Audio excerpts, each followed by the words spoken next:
성경 말씀 찾아 읽겠습니다. 신약 성경 마태복음 6장 13절입니다.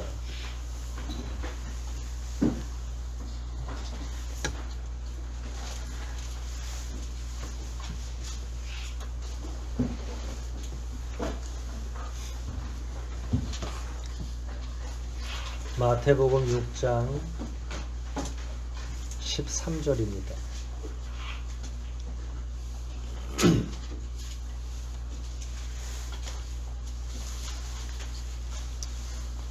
찾으셨으면 우리 함께 읽겠습니다. 13절 한 구절 말씀 같이 목소리 앞에서 합독하도록 하겠습니다. 읽기를 시작하겠습니다. 우리가 시험에 들지 않게 하시고 우리를 악에서 구해 주소서. 나라와 권세와 영광이 영원토록 아버지의 것입니다. 아멘.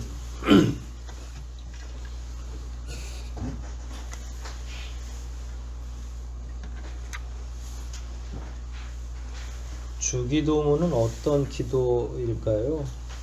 우리가 주기도문은 끊임없이 계속 공부하고 또 매일매일마다 암송하기도 하고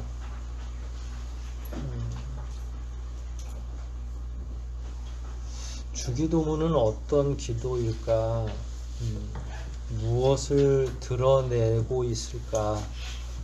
이런 내용들이 우리가 좀 더 넓게, 그러니까 저는 주로 강해를 하기 때문에 단어 하나하나도 좀 살피는 편이지만 실제로 조금 더 넓게 전체를 조망할 수 있는 시각이 늘 필요하죠. 그래서 단어에서 시작해서 문맥, 문장으로 더 확장돼야 되고 그게 또 마태복음에서 이해가 돼야 되고 자꾸 그렇게 훈련을 해야 되겠죠. 주기도문을 다시 한번 읽어보시면 무슨 내용이 담겨 있는 것 같아요? 9절부터 하늘에 계신 우리 아버지와 아버지의 이름이 거룩히 여김을 받게 하시고 아버지의 나라가 속히 오게 하소서. 뜻이 하늘에서 이룬 것 같이 땅에서도 이루어지게 하소서. 그 다음에 이제 우리에 관한 거죠. 우리에게 날마다 필요한 양식을 주시고 우리가 우리에게 죄 지은 사람들을 용서해 준 것처럼 우리 죄를 용서해 주시고, 그리고 오늘 살피게 될 내용인데요. 우리가 시험에 들지 않게 하시고 우리를 악에서 구해 주소서.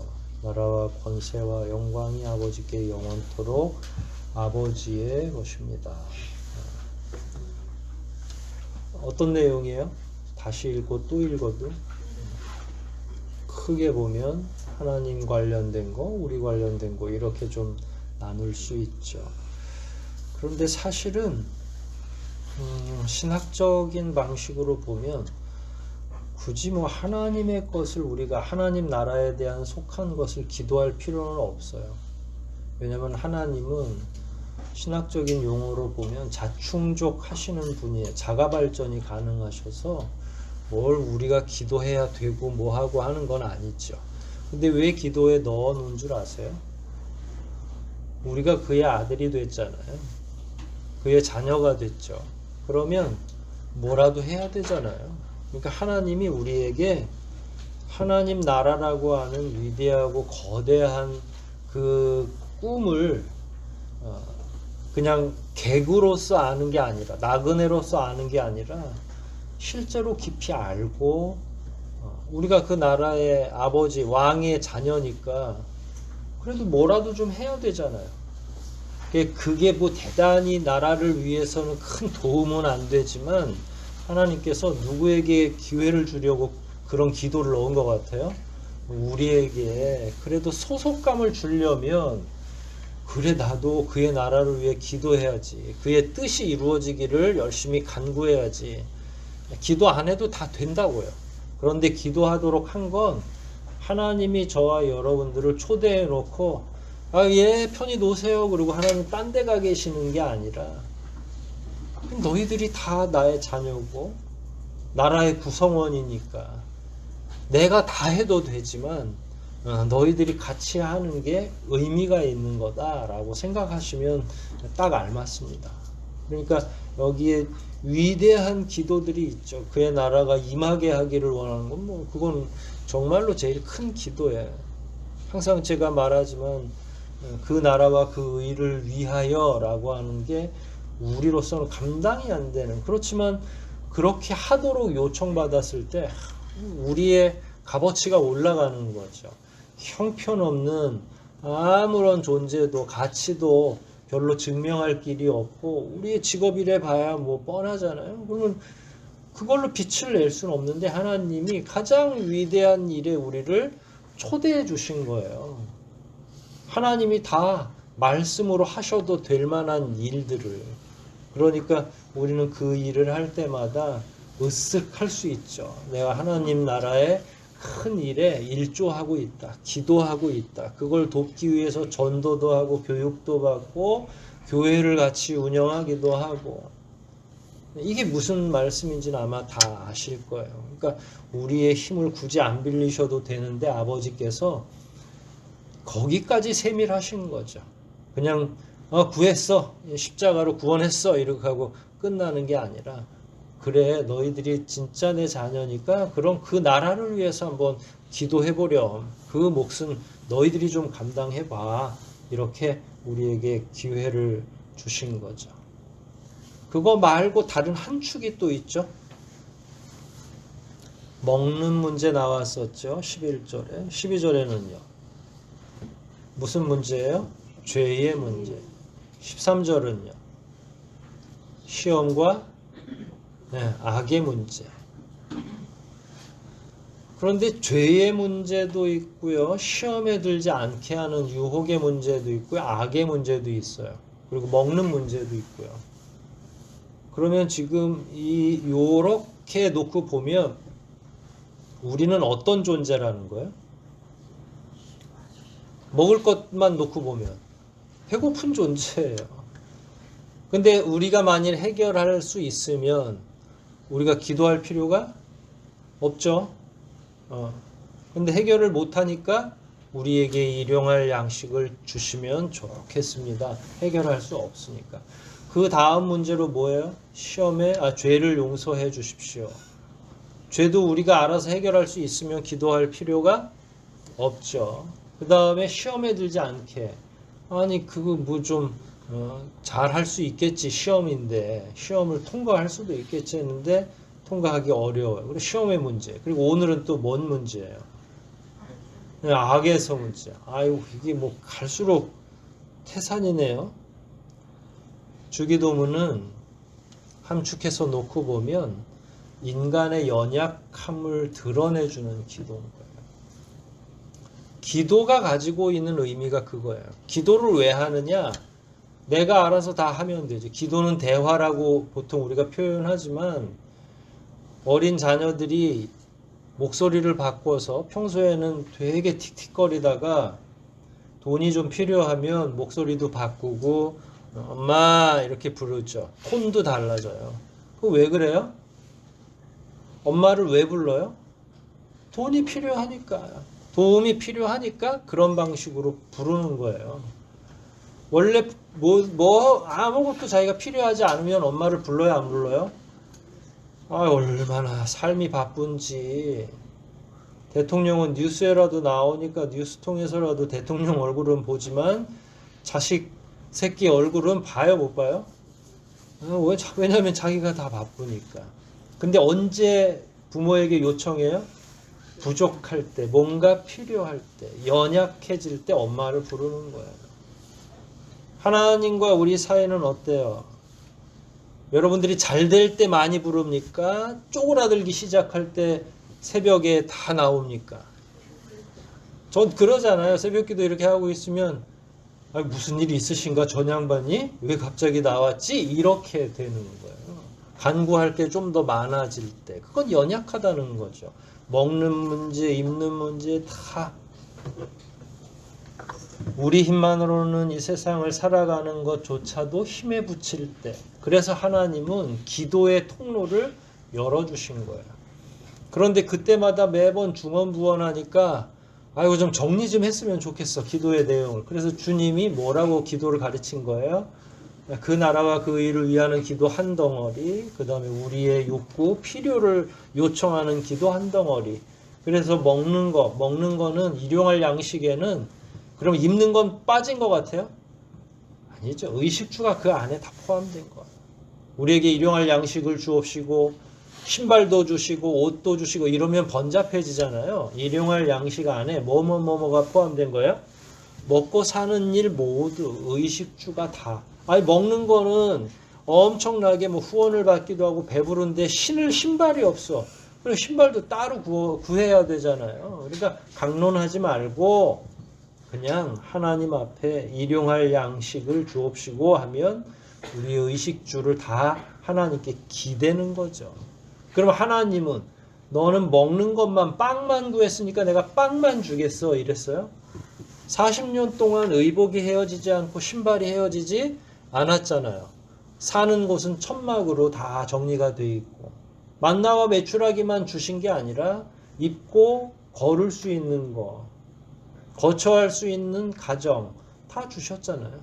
하나님이 우리에게 요구하시는 것, 우리가 기도하기를 원하는 것 정리해 보면 그런 내용인 거예요. 이제 그 다음에 이제 칙칙한 문제가 시작이 됐죠. 죄에 관련된 문제. 그 다음에 유혹받는 문제. 그 다음에 악에 대한 문제.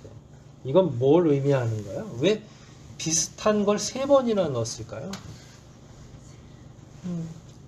그만큼 더 연약한 거예요. 먹는 것보다 더 문제가 뭐예요? 우리가 죄를 짓는 문제.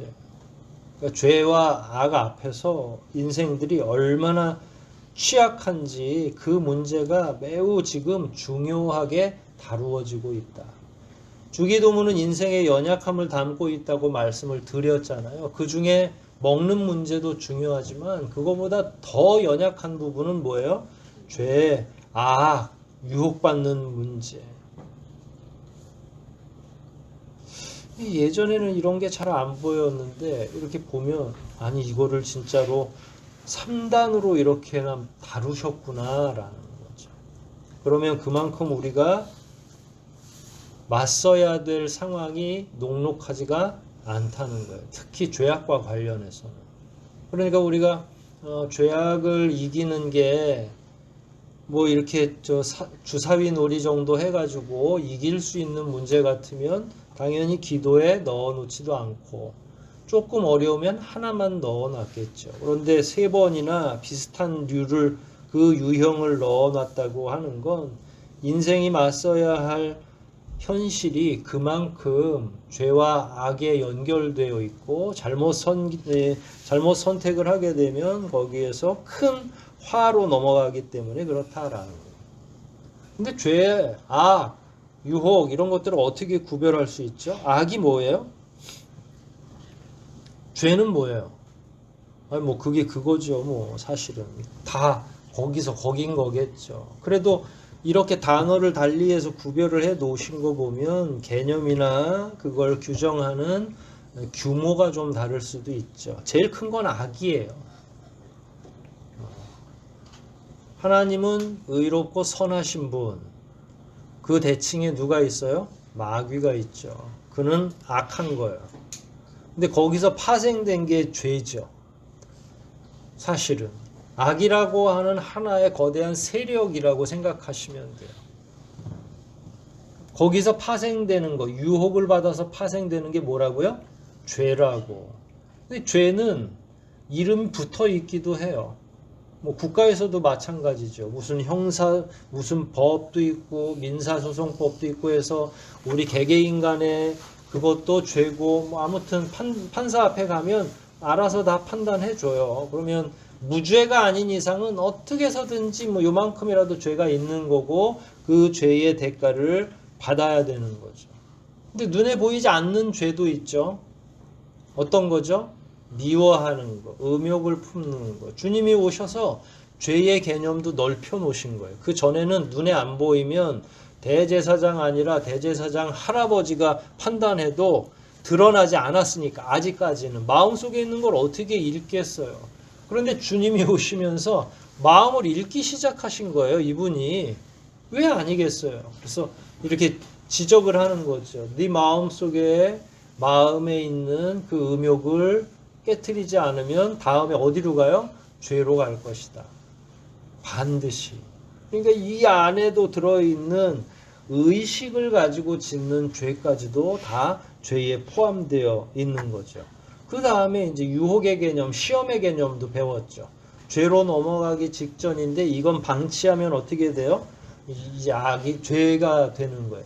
이런 건 맨 위에서 한 단어로 다 통칭해서 말하면 그걸 뭐라고 그런다고요? 오늘 배우는 악이라는 거예요. 이 모든 걸 포괄하는 이제. 악을 한마디로 이야기하면 거룩하신 선하신 하나님을 저항하는 것, 하나님과 반대편에 있는 거를 악이라고 한다. 그러니까 개념이 쉽죠, 사실은. 그런데 오늘까지도 3번에 걸쳐서 죄와 유혹과 악을 다루는 걸로 봐서는 결국은 인생은 무엇에 포위돼서 살아가고 있는 거예요. 이 악한 세력에 의해서 이렇게 포위돼서 살고 있다가 유혹에 노출되기도 하고 자기가 직접 죄를 짓기도 하고. 물론 믿는 자와 믿지 않는 자는 조금 달라요. 왜냐하면 우리는 해결된 한 부분이 있기 때문에. 오늘은 그런 내용들을 주체로 해서 한번 이야기해 보려고 해요. 죄와 유혹과 악이 있는데 그럼에도 불구하고 이걸 기도에 넣은 까닭은 사람들이 하도 이 문제를 망각하기 때문에 그래요. 저는 이런 내용들을 보면 계속 죄 문제를 생각해도 참 마음이 힘들 것 같아요. 죄에 사로잡혀 있죠. 죄악에 사로잡혀 있잖아요. 죄책감이라고 보통 하는데 그건 때로는 성령께서 생각나게 하시는 것 외에는 나머지는 거의 다가 사탄의 괴계예요. 죄책감에 사로잡혀 가지고 아무것도 못하도록 옴짝달짝 못하도록 그거는 양심을 넘어서는 과도한 거예요. 그러니까 우리 같은 경우 그러면 사로잡혀 있지 않으려면 빨리 회개하면 돼요. 회개의 길도 있고 이미 그런 내용에 대해서는 하나님이 우리에게 기회를 열어주신 거죠. 그런데 마귀는 회개하지 않는 게 유익한 자야. 우리가 회개하면 자기 편이 될 수가 없잖아요. 그래서 차곡차곡 쌓이도록 하고 거기에 집중하도록 하고 거기에 짓눌려 있기를 원하는 거예요. 그래서 나중에 어디까지 가냐면 구약에 나오는 라멕처럼 에따 모르겠다 뭐 어차피 죽을 거 이렇게 됩니다. 그러니까 전과가 한 18범쯤 되면 한 번 더 저지르나 뭐 18범으로 사나 이런 느낌을 가지고 사는 것 같아요. 그래서 우리와 일반 자연인들은 이 죄의 문제의 가중치가 다르고 뿐만 아니라 죄책감에 시달리도록 계속 억누르는 건 하나님의 방식이 아니라 사탄의 방식이다. 그러면 저는 지금 죄 때문에 많이 마음이 아픈데 어떻게 하면 되겠습니까? 회개하시면 돼요. 누구에게? 하나님께 정직하게 내가 어떤 죄를 저질렀는지 앞으로는 어떻게 살기를 원하는지를 그냥 담담하게 고백하는 걸 우리는 회개라고 해요. 그리고 나서 그 일을 똑같이 저지르면 이거는 뭐 또 문제가 되겠죠. 하지만 개과천선에서 하나님의 뜻 안에서 거룩하게 살기를 계속 소원하고 성령의 도우심을 받아서 끊임없이 계속 거룩하게 살기를 소원하는 마음만 우리에게 있다면 그 전에 어떤 죄가 있든지 상관없다. 하지만 그 죄가 과도하게 우리를 짓눌러서도 안 된다. 그렇다고 또 여러분들이 자기 죄도 무시하고 맨날 즐거운 생활을 하시면 돼요? 안 돼요? 요 간격이 어려운 거예요, 사실은. 짓눌려 있느냐, 자유로우냐. 근데 우리는 어디에 가까워요? 짓눌려 있어요? 아니면 망각을 잘하고 자유롭게 살고 있어요? 참 여러분들은 제가 사랑할 수밖에 없는 성도들이에요. 다른 데 가면 대답을 안 해요. 짓눌려 있어요? 아니면 자유롭습니까? 그러면 가만히 있어요. 체면만 차리고 있는 거죠. 근데 우리는 뭐라고 대답해요? 우리는 망각을 잘합니다 라고 그냥 우리에 있는 그대로를 얘기하죠. 그게 좋아요. 하나님께서 그런 사람들에게 더 기회를 주시는 거죠. 자, 그럼 망각을 많이 하니까 이게 기도문 안에 포함된 거예요. 하나님 우리 속성을 잘 아시잖아요. 그래서 원죄를 해결해 주는 것까지는 가능한데 그 이후의 삶이 자주 또 망각하고 자기가 끌려가고 있는지 자기가 지금 살고 있는 게 어둠의 집인지 환한 하나님의 집인지도 모르고 사는 사람들이 그것도 아직 모르면 안 되니까 얘야 너의 지금 상태를 다시 한번 확인하려면 이런 기도를 읊어보는 게 나을 것 같아. 그래서 일용할 양식도 내 돈으로 내가 월급 받아서 받는 게 아니라 하나님의 은혜가 아니면 직장 구하는 것도 아무튼 하나하나가 다 하나님의 은혜. 죄의 문제도 너희들이 잘하는 것 같아도 그렇지 않아. 죄와 유혹과 악이라고 하는 이중 삼중의 사탄의 괴계가 너를 사로잡으려고 하고 있어. 너는 지금 진짜 하나님의 빛 안에 있는 거야? 라고 그걸 확인하기 위해서는 이 말씀을 암송할 수밖에 없는 거죠. 암송할 때마다 쑥 지나가는 게 아니라 한 구절 한 구절 여러분들이 상상하면서 정말로 간절한 마음으로 악에서 구원해 주소서라고 얘기를 해야 되는 거죠. 근데 기도하면서 계속 악을 저지를 수는 없겠죠. 그런데다가 우리는 스스로 악에서 벗어날 수 있나요?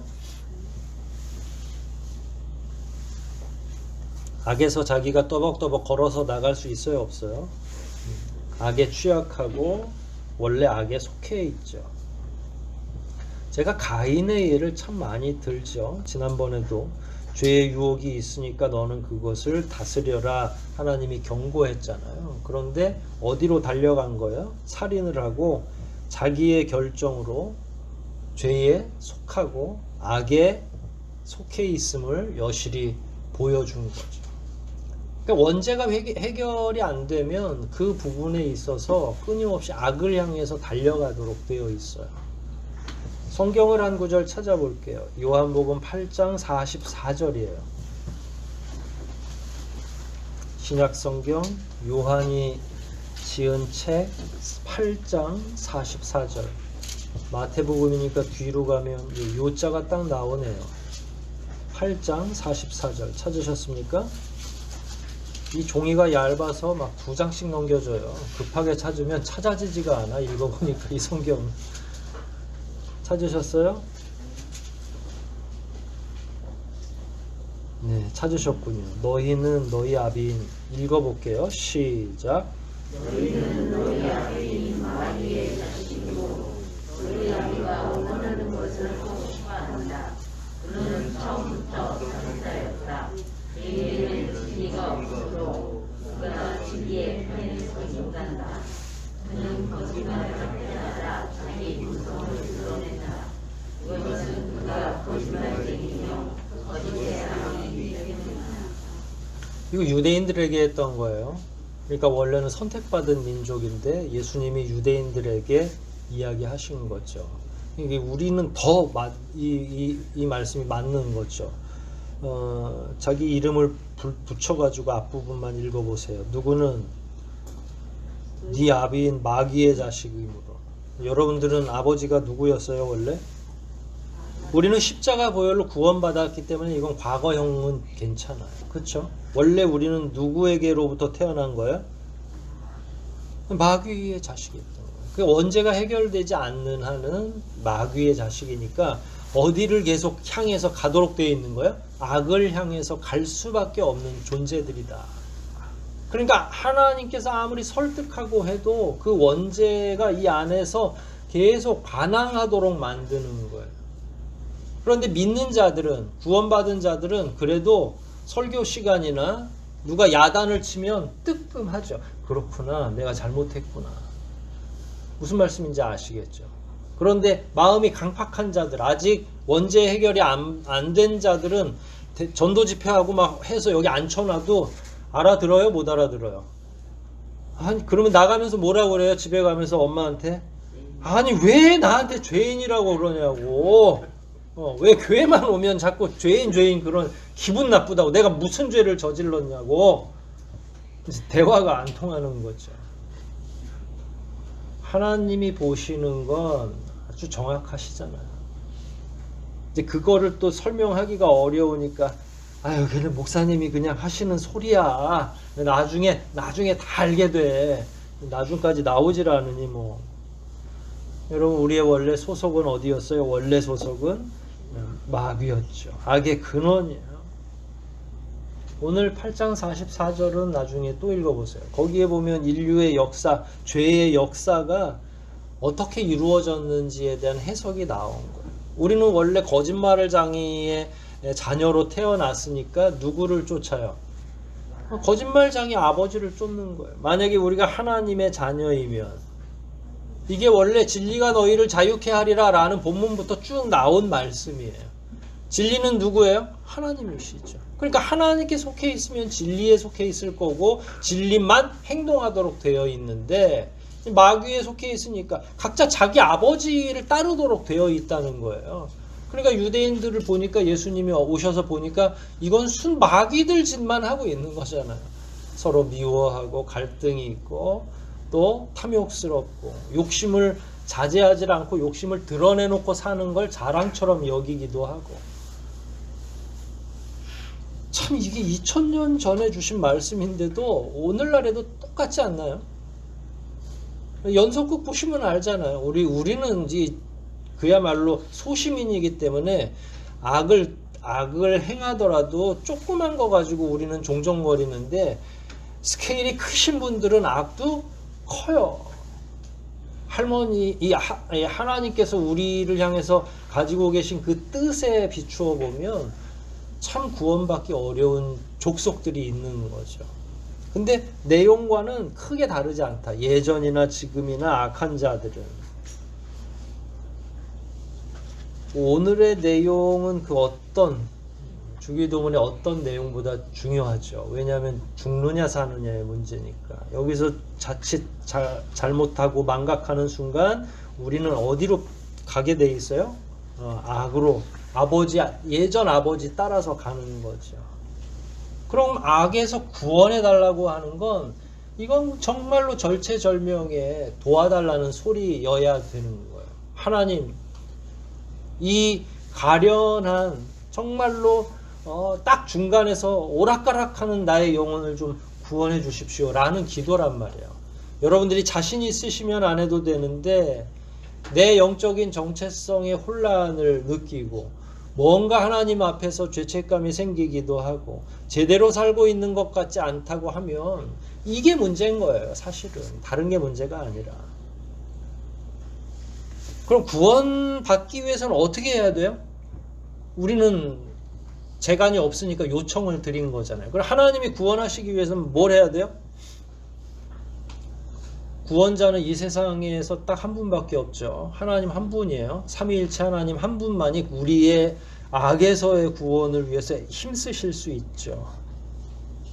그럼 그 방법은 뭘로 선택하는 거예요? 하나님이 우리를 구원하기 위해서.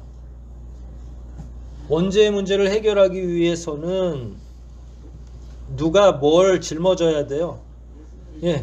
독생자 예수 그리스도가 십자가를 짊어져야 되는 거죠. 죄의 유전, 우리가 끊임없이 압이 삼았던 그 마귀로부터 벗어나기 위해서 구원받기 위해서 사용할 수 있는 유일한 방법은 십자가 하나밖에 없어요. 근데 이게 참 이 문맥상으로는 그게 쉽죠. 그런데 이 기도를 가르치고 있는 분이 누구예요? 제자들한테.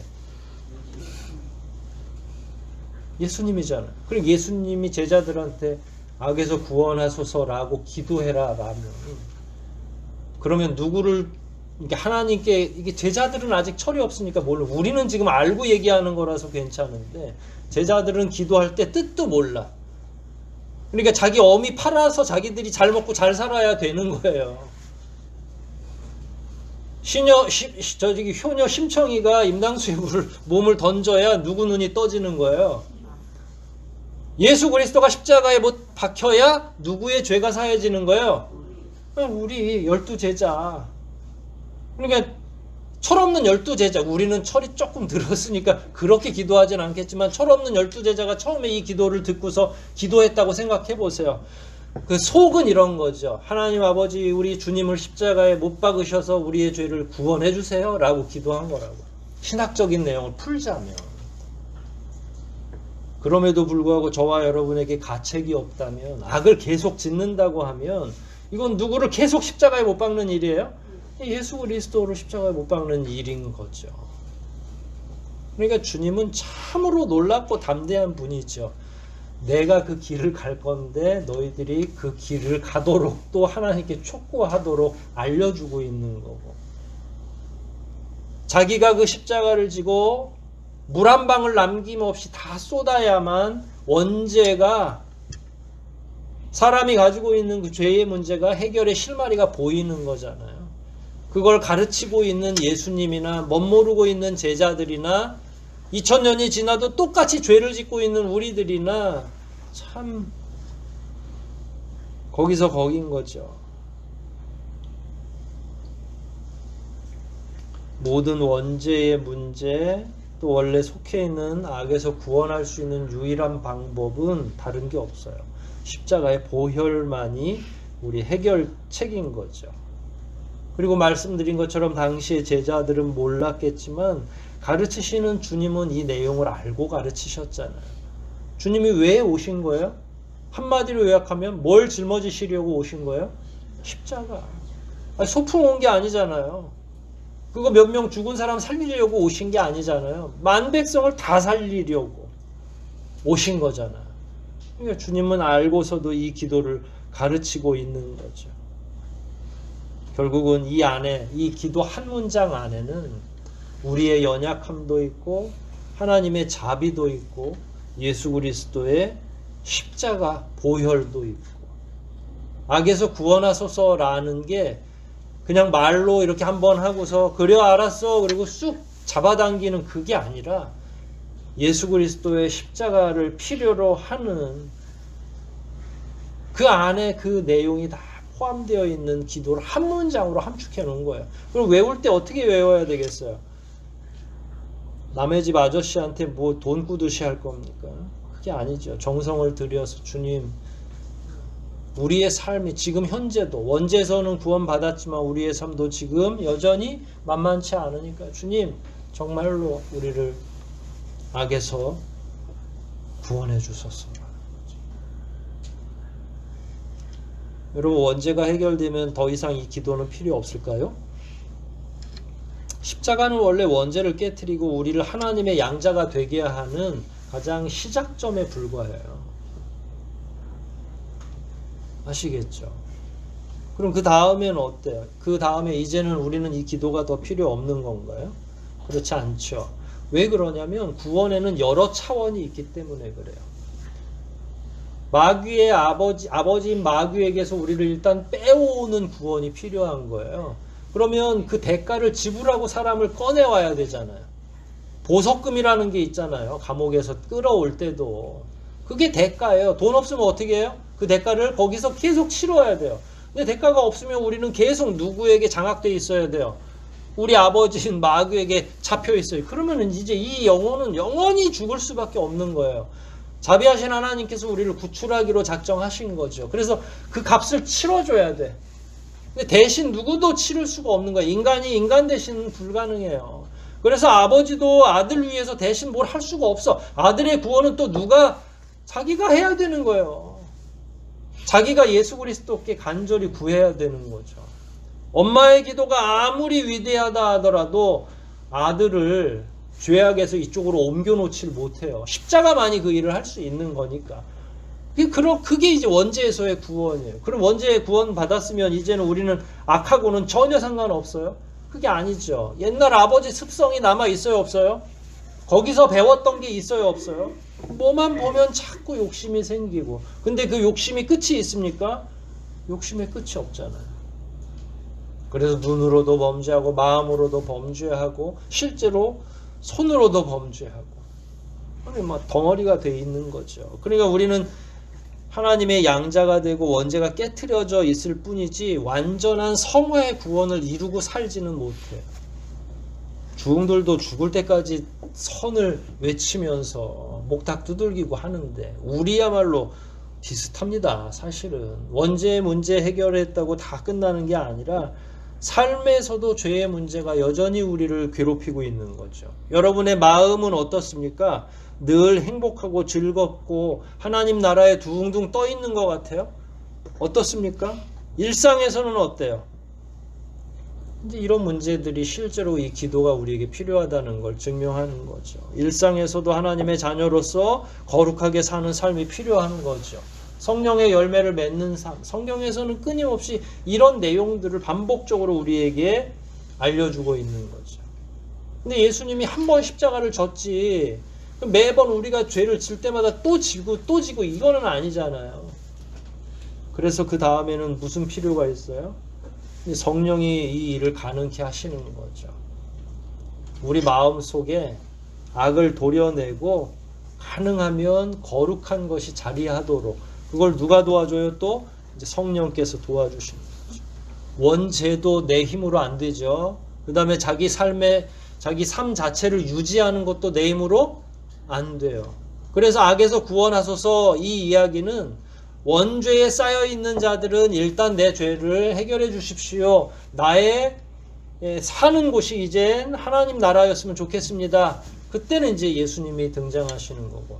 구원받았어. 그럼에도 불구하고 죄의 문제가 여전히 해결되지 않는 걸 발견한 거예요. 그때 악에서 구원하소서라고 하는 건 성령께서 나를 인쳐 주십시오라고 하는 거예요. 물론 사역은 삼위일체 하나님이 함께 하시죠. 하지만 지금은 우리가 성령의 도우심이 필요한 시간인 거죠. 여러분들이 이미 원죄로부터는 구원을 다 받으셨으니까.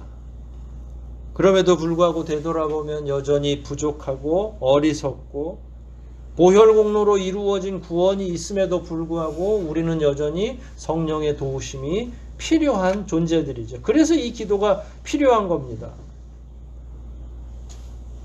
성령으로 거듭나야만 우리 안에 있는 죄를 조금이라도 덜어낼 수 있기 때문에 어떤 방법으로 이런 게 우리가 우리 스스로도 좀 돕고 성령과 더불어 열매를 맺을 수 있을까요? 연초에 말씀드렸죠. 성경 읽고 기도하는 것, 자기 삶을 하나님과 공유하면서 하나님이 주도하도록 하는 것, 주님과 동행하기를 간절한 마음으로 원하는 것. 일상 속에서도 하나님과 동행하기를 원한다면 바로 오늘 이 기도가 필요한 거예요. 악이 제거되기 전에는 하나님은 우리 안에 들어오시지 않으니까. 깨끗하게 소재해 놓지 않으면. 그러니까 우리는 이 기도할 때마다 성령의 역사하심을 요청하는 거예요. 달리 말하면 성령 하나님 오늘도 제 안에 내주해 주십시오. 제 안에 있는 인간적인 욕구를 좀 잠재워 주시고 하나님 나라만 생각하게 해주세요. 하나님이 나와 동행하시도록 내가 부족함이 없게 조금이라도 더 거룩하고 깨끗하게 해주세요. 라는 게 오늘 본문 악에서 구하소서라는 말씀과 일맥상통하는 말씀이죠. 여러분 언제까지 이 기도가 필요할까요? 죽을 때까지 이러면 조금 격이 떨어지니까 하나님 나라에 갈 때까지. 언제까지 필요해요? 하나님 나라에 들어갈 때까지. 그의 나라가 오기까지 십자가 구원은 이루어졌지만 우리를 거룩하게 하는 성화 구원은 여전히 이루어지는 과정이라서 저와 여러분은 오늘도 악에서 구원해 달라고 기도해야만 하는 거죠. 모쪼록 자기 연약함을 정확히 파악하고 더욱더 거룩한 삶을 살아가는 모두가 되시기를 이 기도를 통해서 자기 부족도 알지만 그럼에도 불구하고 거룩한 삶을 추구하며 살아가는 의로운 하나님의 자녀들이 다 되시기를 주의 이름으로 축복합니다. 우리 이 시간 우리 말씀들 생각하면서 한번 기도하겠습니다. 어떻게 보면 어두운 내용을 연속적으로 죄와 시험과 악이라고 하는 용어를 통해서 우리에게 말씀해 주셨는데 결국 그게 우리의 현실인 거였죠. 우리가 담대했고 우리가 거룩했다면 이런 기도를 하라고 하실 까닭이 없었겠죠. 그럼에도 불구하고 우리는 연약하기 때문에 이 기도를 할 수밖에 없고 원죄에서는 해결함을 받았지만 삶의 현장에서는 거룩하지 못하기 때문에 지금도 여전히 이 기도가 필요한 저와 여러분 아니겠습니까? 우리의 스스로의 연약함을 다시 한번 잘 기억하시고 매 순간마다 성령과 동행하게 해달라는 기도, 악에서 우리를 구원해 달라는 이 기도 잊지 마시고 늘 묵상하며 살아가게 해달라고 통성으로 함께 기도하시겠습니다.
하나님 아버지 감사합니다. 오늘도 우리의 연약함을 알게 하시고 그 연약함을 위해 기도 안에 우리가 간구하여야 할 것이 무엇인지를 아주 적절하게 가르쳐 주신 것 다시 한번 감사를 드리옵나이다. 우리 스스로가 아무리 우리 자신을 긍정적으로 본다 하여도 우리는 마귀의 자녀였고 오직 보혈 공로와 성령의 도우심 없이는 한시도 제대로 살아갈 수 없는 무력한 존재들임을 다시 한번 깨닫게 해주시고 우리가 우리에게 필요한 것을 구하되 악에서 구원해달라는 성령의 동행을 요구하는 이 기도야말로 우리의 가장 필요한 기도임을 깨닫게 됩니다. 하나님 나라 들어가는 그 시간까지 잊지 말고 하나님께서 우리를 더욱 거룩해 하시며 우리 삶의 현장 모두가 하나님을 향한 우리의 사랑으로 잘 이루어지고 펼쳐지게 도와주시옵소서. 돌아가는 발걸음까지도 인도하시고 한 주 내내 주님의 뜻 안에서 거룩하게 살아낼 수 있도록 힘과 능력과 지혜와 명철을 공급하여 주시기를 간절히 소원하오며 우리의 구원자 되시는 예수님의 이름으로 기도하옵나이다. 아멘.